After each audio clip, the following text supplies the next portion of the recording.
Simulan na natin ang sakuna.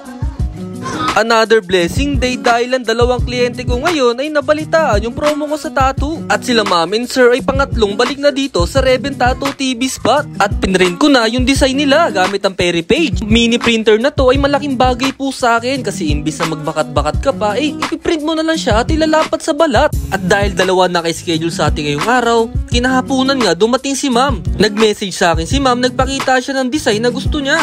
Nang magkasundo kami ni ma'am, agad-agad ko nang nilapat yung design niyang butterfly. Tsaka ako inatake ng 3R sa panlining at 7M1 sa pan-shading. Pagkatapos kong pinturahan yung paa ni ma'am, ito na po yung outcome ng mga tattoo design nila. Bang! Bumabagsak na ang talo, kap matutuyo alo. Gusto ko lalabanan ang aking nadarama, magpulutang luto. At the same time, dahil wala na tayong stock sa Reven Tattoo TV spot, pumunta muna kami ng aking SME para bumili ng stock ng vape. At mga brother and sister, sa mga gustong umiscore ng maramihan dyan, i-message nyo lang si ma'am. At sa mga gustong umiscore sa akin ng mga merch, clothing, cup, vape, naka 30 pesos less po tayo. Message us lang. Sila ay successful na nakapag-avail ng promo natin sa tattoo.